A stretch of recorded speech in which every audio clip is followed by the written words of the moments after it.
ஓம் சாய்ராம். என் அன்பு செல்லமே, என்னுடைய தங்கமே, ஒரு முறை நீ யோசித்துப் பார்.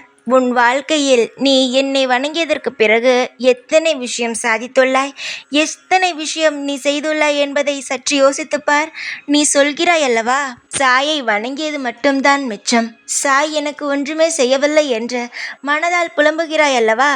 நீ நிச்சயமாக யோசித்து பார்க்க வேண்டும். நான் என்னெல்லாம் செய்தேன் என்று. நீ என்னை விட்டு எங்கும் செல்லக்கூடாது. அப்படியே சென்றாலும் நான் உன்னை விட்டு எங்கும் செல்ல மாட்டேன். நீதான் இன்னும் விவரம் தெரியாத சிறு குழந்தையாகவே இருக்கிறாய் என்றால் நானும் அப்படியே இருக்க முடியுமா? என்னை நம்பி வந்தவர்களை எப்படியாவது நான் கைவிடுவேனா? கைவிட மாட்டேன் அல்லவா. உன்னை பாதுகாக்க வேண்டியது என்னுடைய கடமை அல்லவா. உன்னுடைய வாழ்க்கையில் நீ எவ்வளவு கஷ்டப்பட்டாலும் அதிலிருந்து தூக்கிவிட வேண்டியது என்னுடைய கடமை. அதனால் நீ என்னுடைய பிள்ளை.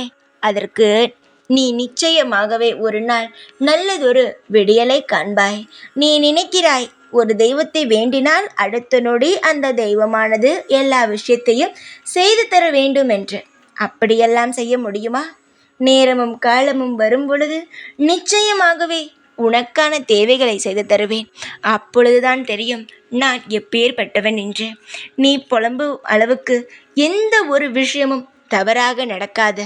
இனியோ உன் வாழ்வில் எந்த ஒரு ஏமாற்றமும் தடுமாற்றமும் இனி உன் வாழ்வில் ஏமாற்றமும் தடுமாற்றமும் இனி எப்பொழுதுமே இருக்காது என்பதை நான் சொல்கிறேன். நான் ஒரு முறை சொல்லிவிட்டேன் என்றால் அதை நிச்சயமாகவே தன் குழந்தைகளுக்கு செய்து தருவேன். ஒரு அப்பாவாக இருந்து நான் வார்த்தை மட்டும் என்றுமே மீற மாட்டேன். என் வார்த்தைகளுக்கு சக்தி அதிகமாக இருக்கிறது என்பதை நீ நம்பு. நம்பினால் மட்டுமே தான் அனைத்தும் புரிய வரும். இந்த சாய் ஆகிய நான் உன்னுடன் இருக்கிறேன்.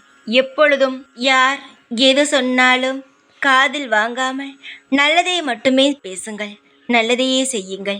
நிச்சயமாகவே நீ செய்யும் ஒவ்வொரு புண்ணியத்திற்கும் ஒவ்வொரு விஷயத்திற்கும் உனக்கு நல்லது மட்டுமே நடக்கும்.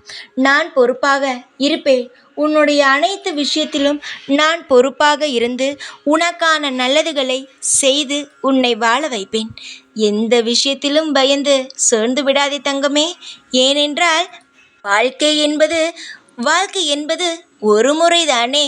அந்த வாழ்க்கையை நம்தானே அது தவறாக இருந்தால் சரியாக மாற்றவும், சரியாக இருந்தால் இன்னும் நல்வழி நடத்தவும் முடியும்.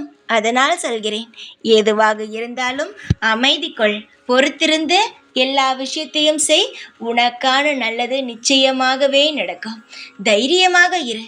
எப்பொழுதும் உன் கூடவேதான் இருப்பேன். இந்த சாய்நான். ஓம் சாய்ராம்.